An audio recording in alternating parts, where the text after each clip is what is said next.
Train में उस आदमी ने अपना मोबाइल फोन निकाला और अगले ही पल उसका मोबाइल फोन पिघलने लगा और पलक झपकते ही रेत में बदल गया। उसने देखा कि दूसरे यात्रियों के मोबाइल फोन धीरे धीरे गायब हो रहे थे, लेकिन सब ऐसे खड़े थे जैसे कुछ हुआ ही ना हो, और वह आदमी डर के मारे बेसुध हो गया। वह पागलों की तरह ट्रेन से भाग गया। नतीजा यह हुआ कि सड़क किनारे रखा मोबाइल फोन फट गया और अंदर रखा मोबाइल फोन मानो मोबाइल फोन बन गया। यहां तक कि मोबाइल फोन बेचने वाली दुकान भी नहीं बच पाई। काउंटर पर रखा मोबाइल फोन धीरे धीरे पिघलकर गायब हो गया। मोबाइल फोन की दुकान भी तुरंत स्टेशनरी की दुकान में बदल गई। और भी अजीब बात यह है कि सिरदर्द के साथ ही उस आदमी के दिमाग में मोबाइल फोन की याद जल्द ही गायब हो जाएगी। और यह सब इसलिए हुआ क्योंकि उस आदमी ने मृत देवता से एक समझौता किया था कि उसके जीते जी दुनिया में कुछ ना कुछ ऐसा जरूर होगा जो गायब हो जाएगा। कुछ पाने के लिए आपको कुछ खोना ही होगा, यही इस दुनिया का नियम है। उस आदमी का नाम सातो है। वह 30 साल का एक अविवाहित गद्दार है जो दुनिया भर में घूमता रहता है। उसके दिन न सिर्फ धीमे और साधारण हैं, उसने अपने भविष्य के लिए कोई योजना नहीं बनाई है, वह बस एक नए दिन का स्वागत कर रहा है। काम के अगले दिन तक सातो का सिर अचानक जमीन पर गिर गया और फिर वह बेहोश होकर जमीन पर गिर पड़ा। डॉक्टर ने कहा कि यह एक घातक ट्यूमर है। यह उस स्थिति तक पहुंच गया है जहां से इसे ठीक नहीं किया जा सकता। डर और भ्रम ने उसे तुरंत डुबो दिया। वह अभी भी जवान है, अभी भी बहुत सी ऐसी चीजें हैं जो उसने नहीं की हैं। उसने शादी और जीवन का आनंद नहीं लिया है, उसने एक शानदार जीवन का आनंद नहीं लिया है, वह अपने जीवन के अंत के लिए तैयार नहीं है। इस समय वह अधूरे विचारों से भरा है। उसने यह नहीं देखा है कि घर पर एक आदमी बैठा है जो बिल्कुल उसके जैसा दिखता है। उस आदमी ने अंडरवर्ल्ड से मृत देवता होने का दावा किया क्योंकि कल सातो की मृत्यु है, इसलिए वह विशेष रूप से सातो के साथ एक सौदा करने आया था। जब तक दुनिया में कुछ गायब हो जाता है उसे एक दिन का जीवन मिल सकता है। तुम्हारा इससे क्या मतलब है? खैर, ये बात है, ऐसी बहुत सी चीजें हैं जो इस दुनिया से गायब हो सकती है। सातो को हिचकिचाते देख मृत्यु के देवता ने उसे गंभीरतापूर्वक सलाह दी कि दुनिया किसी भी चीज के बिना भी सामान्य रूप से काम कर सकती है, जिसमें आपकी मृत्यु भी शामिल है। इसीलिए दुनिया में कुछ भी आपके अपने जीवन से अधिक महत्वपूर्ण नहीं है। मेरे पास अभी भी कोई विकल्प नहीं है, इसलिए मैं इसे खरीद नहीं सकता। वह क्या है? इसे रोक। जब दोनों के बीच गतिरोध हो गया तो सातो के बॉस ने अचानक फोन किया और बॉस ने उसे ओवरटाइम काम करने के लिए कंपनी में वापस जाने के लिए कहा। सातो ने बॉस को तीसरी बार समझाया और आखिरकार एक हफ्ते की छुट्टी मांगी। मृत देवता ने भी सातो के मन की बात समझ ली। उसने अपनी नौकरी नहीं छोड़ी है और वह अब भी व्यापार के जरिए जिंदगी जीना चाहता है। सातो हमेशा से मानता रहा है कि मोबाइल फोन जिंदगी में जरूरी है, लेकिन अपनी जिंदगी और मौत की तुलना में उसे अचानक लगा कि मोबाइल फोन उतने जरूरी नहीं है। सौदा पक्का होने के बाद मृत देवता ने उसे मोबाइल फोन के आखिरी पल का आनंद लेने दिया। सातो ने चुपचाप मोबाइल फोन का कम्युनिकेशन बॉक्स खोला। उसमें ढेर सारे नंबर थे, लेकिन एक भी ऐसा नहीं था जो उन्हें पढ़ सके। यही सोचते हुए उसने अपनी पूर्व प्रेमिका को फोन किया और दूसरी प्रेमिका से भी मिला, लेकिन उसे समझ नहीं आ रहा था कि क्या कहे, इसलिए उसने वही सवाल पूछा। अगर आपका मोबाइल फोन गायब होने वाला हो तो आप सबसे ज्यादा किसे फोन करना चाहेंगे? अगर आप इसे एक उदाहरण के तौर पर नहीं लेंगे तो आपको कुछ भी समझ नहीं आएगा। पूर्व प्रेमिका को लगता था कि जोटेंग पहले की तरह ही बचकाना है और ऐसा दिखावा करना पसंद करता है जैसे कुछ हुआ ही ना हो, लेकिन वह जिंदगी की सच्चाई को हमेशा नजरअंदाज करता था। दोनों की जान पहचान की बात करें तो यह भी नाटकीय है। उस दिन जोटेंग घर पर टीवी देख रहा था, तभी एक अनजान महिला ने गलत कॉल कर दी, लेकिन उसे फोन काटने की कोई जल्दी नहीं थी, बल्कि उसने टीवी पर आ रही आवाज से फिल्म का नाम अंदाजा लगा लिया और दोनों उस बारे में बात करने में बहुत रुचि लेने लगे। उसके बाद वे रोज फोन पर बात करते और ऐसा लगता था कि उनके पास बात करने के लिए हमेशा कुछ ना कुछ होता ही रहता था। कुछ कॉल के बाद वे प्यार में पड़ गए और जल्दी ही उनका ब्रेकअप हो गया। उन्हें एक दूसरे की जिंदगी में कई समानताएं भी मिली। उन्हें लगा कि वे पहली नजर में ही एक दूसरे से प्यार करने वाले जोड़े हैं, लेकिन वे एक ही पहेली के दो टुकड़े जैसे थे। वे एक दूसरे के खालीपन में तब तक घसीटते रहे जब तक उन्हें एहसास नहीं हुआ कि वे हमेशा अलग ही रहे हैं। हालांकि कोई झगड़ा नहीं हुआ था, कोई निर्विवाद विरोधाभास नहीं था, फिर भी चलते चलते उनका ब्रेकअप हो गया। आज तक मुझे नहीं पता कि उनका ब्रेकअप क्यों हुआ, इसलिए जब इस पिछली घटना के बारे में बात की जाती है तो दोनों को कुछ अफसोस और पछतावा होता है। वापस लौटते समय पूर्व प्रेमिका ने अचानक जोटेंग द्वारा पूछे गए उस सवाल का जवाब दिया जो उनसे मिलने पर पूछा गया था। मैं नहीं चाहती कि फोन दुनिया से गायब हो जाए। अगर हमारे पास फोन नहीं होता तो हम कभी मिलते ही नहीं। जियाओ जियाओ का फोन कॉल न केवल इस बात का मीडिया है कि दोनों मिले थे, बल्कि कई अच्छी यादें भी समेटे हुए हैं। अलगाव के अंत में जोटेंग ने अपनी बीमारी के बारे में बताने की हिम्मत की, लेकिन उसने मृत देवता के साथ लेन देन का जिक्र नहीं किया और पूर्व प्रेमिका ने अपना मुंह नहीं खोला क्योंकि उसे जोटेंग को सांत्वना देने के लिए कोई उपयुक्त शब्द नहीं मिल रहा था। घर लौटने के बाद वह काफी देर तक खिड़की के सामने खड़ा रहा और आखिरकार दराज से एक पत्र निकाला। जोटेंग की मां का आदेश है कि मरने से पहले उसे छोड़ दिया जाए और जब वह मुसीबत में हो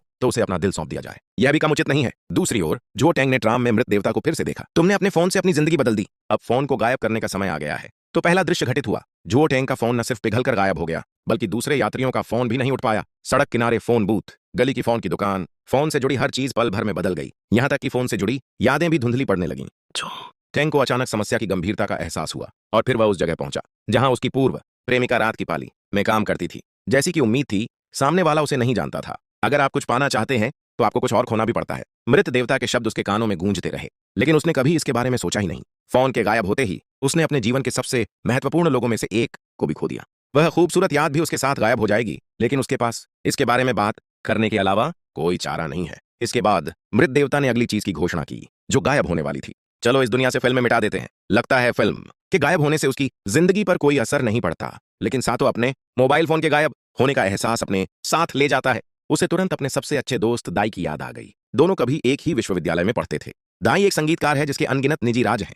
फिल्म की वजह से दोनों ने साथ में कई विषयों पर चर्चा की। जिंदगी एक फिल्म है, अगर आप इसे गौर से देखें, अगर आप इसे दूर से देखें तो यह एक चमत्कार है। चैपलिन उसके बाद द ये जो टेंग के फिल्म सिफारिश अधिकारी बन गए। हर दिन वह उनके लिए एक ऐसी फिल्म चुनते जो देखने लायक नहीं थी। जब से दाई और फिल्म साथ आए हैं, जुओ टेंग का जीवन और भी रंगीन हो गया है। वह सोच भी नहीं सकता था कि अगर फिल्म दुनिया से गायब हो गई तो वह न सिर्फ सबसे जरूरी आध्यात्मिक ज्ञान खो देगा बल्कि अपना सबसे अच्छा दोस्त भी खो देगा। इसलिए अगले दिन वह द यह से मिलने गया। अब उसने एक सिनेमा घर खोल लिया है जो हमेशा की तरह जुओ टेंग के लिए अब भी एक अच्छी फिल्म है। लेकिन लगता है जुओ टेंग ने एक चुनाव कर लिया है। उसने द यह से पूछा, अगर यह फिल्म दुनिया से गायब होने वाली है तो तुम आखिरी फिल्म देखने के लिए कौन सी फिल्म चुनोगे? आखिरी जैसी कोई चीज नहीं होती। आखिरी फिल्म नामुमकिन है। हमारा और फिल्म का रिश्ता हमेशा ऐसे ही चलता रहेगा। जंगल ने सोचा था कि यह फिल्म उनके बीच दोस्ती जैसी होगी, स्वर्ग और धरती कभी नहीं गिरेंगे। लेकिन जब उसे जोतांग की बीमारी के बारे में पता चला, लेकिन आत्मा में वह मरने वाला है, वह कौन सी फिल्म देखने वाला था? यह चुनना मेरा काम था, लेकिन मुझे वह नहीं मिल रही है। मैं उसे ढूंढ रहा हूं, मैं उसे ढूंढ रहा हूं, मैं इसे नहीं ढूंढ पा रहा हूं।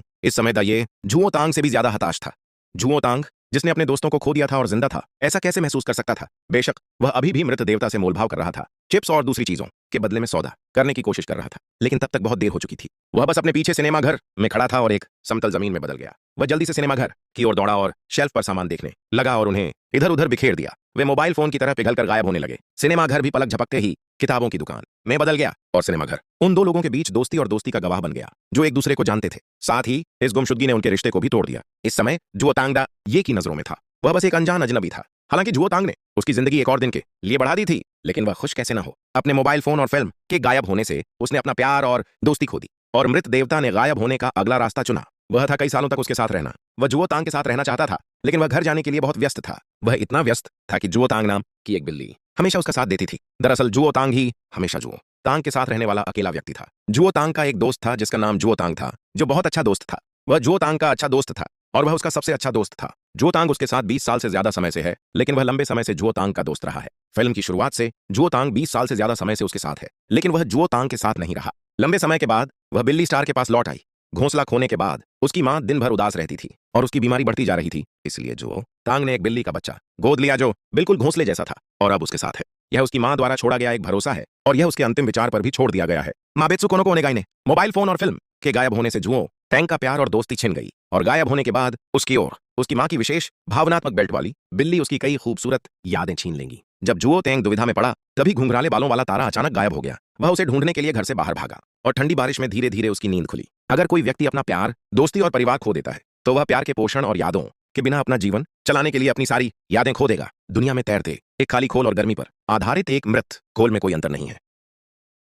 सौभाग्य से मृत देवता ने अभी तक कुछ नहीं किया है। जुओ टैंग को घर के दरवाजे पर रखे बक्से पर घुंघराले तारे का निशान मिला। उसने उसे बस अपनी बाहों में भर लिया, पछतावे और अपराध बोध से भरा हुआ। इसी दौरान उसने अपनी पूर्व प्रेमिका का वह पत्र देखा जो उसने बक्से में अपना फोन गायब होने से पहले भेजा था। यह जुओ टैंग की मां द्वारा अपनी मृत्यु से पहले छोड़ा गया पत्र था। वह इसे खुद जुओ टैंग को सौंपना चाहता था, लेकिन जुओ टैंग को लगा कि यह उस चिकित्सा पुस्तक से अलग नहीं है। अगर वह इसे खो देता तो उसकी मां के ठीक होने की संभावना होती। इसलिए उसकी मां ने यह पत्र जुओ टैंग की पूर्व प्रेमिका को दे दिया ताकि जब जुओ टैंग मुसीबत में हो तो वह इसे भेज सके। हस्तलिखित पत्र को देखकर जुओ टैंग को अपनी मां का प्यार और परवाह उसके कान में फुसफुसाते हुए सुनाई दिया। आप हमेशा चिंता और जरूरत से ज्यादा सोचते रहते हैं, लेकिन आप चिंता करते रहते हैं और अंत में आपको सही जवाब मिल ही जाता है। अपनी जिंदगी इन खूबसूरत चीजों को भुलाए बिना जियो। अगर तुम में ये गुण है तो तुम खुश रहोगे और मुझे यकीन है कि तुम्हारे आसपास के लोग भी खुश होंगे। मुझे उम्मीद है कि तुम्हारे ये अद्भुत गुण हमेशा ऐसे ही रहेंगे। मां को इस बात का सुकून था कि मौत के सामने उसने बहुत सी अधूरी बातों के बारे में सोचा, लेकिन सबसे ज्यादा उसने जुओ टैंग के लिए कुछ करने के बारे में सोचा। वह कुछ नहीं कर सकी और हालांकि वह उसका साथ नहीं दे सकी, लेकिन उसने अपना सारा प्यार उसके दिल में बसा लिया। मुझे यह भी विश्वास है कि ये खूबसूरत यादें उसे आगे बढ़ने में मदद करेंगी। इस समय जुओ टैंग पहले से ही आंसुओं से भरा हुआ है। उसकी मां ने उसके लिए बहुत कुछ किया था, लेकिन उसे अभी भी लगता है कि यह काफी नहीं है जब तक कि उसके जीवन का आखिरी पल उसके लिए मायने नहीं रखता। मुझे अब इसका पछतावा है। काश मैं अपने जन्मदिन पर अपनी मां को फूल दे पाता। काश मैं उन्हें ठीक से धन्यवाद कह पाता। मेरी मां का अपना समय था। वह हमेशा मेरे लिए चीजें खरीदती थीं और मुझे वो चीजें खरीदती थीं जो वह भविष्य में करना चाहती थीं। वो अपनी चीजें खुद नहीं खरीदती। तुम अभी भी रोने वाली हो। मैं जल्द ही चली जाऊंगी, जल्दी ठीक हो जाओ। अंत में मां ने नई सब्जियों का रोल जुओ टैंग को सौंप दिया और शांति से मृत्यु का सामना किया। मां का पत्र पढ़कर जुओ टैंग को यकीन हो गया कि उसने खुद को मृत्यु के भय से मुक्त कर लिया है। घर लौटकर उसने अपनी मां के साथ एक तस्वीर ली।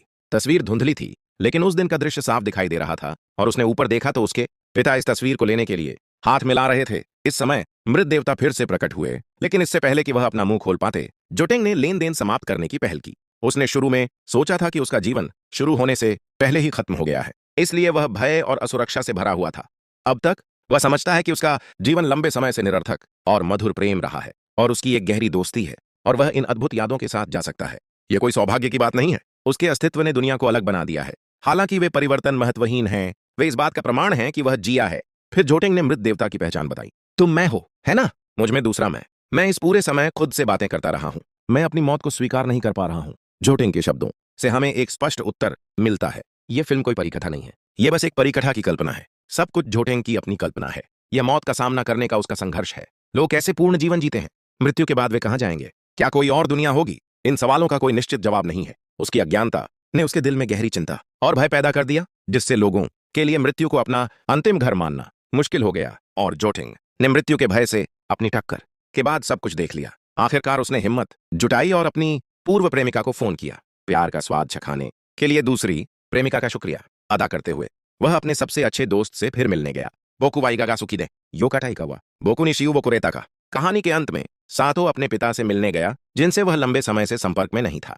पिता और पुत्र के बीच का अंतर रक्त और जल के प्रेम के सामने बेजोड़ है, और जिस क्षण सातो ने दरवाजे में प्रवेश किया, ऐसा लगा जैसे समय उसके जन्म के दिन पर लौट आया हो। हर जीवन का जन्म इस दुनिया को अलग बना देगा।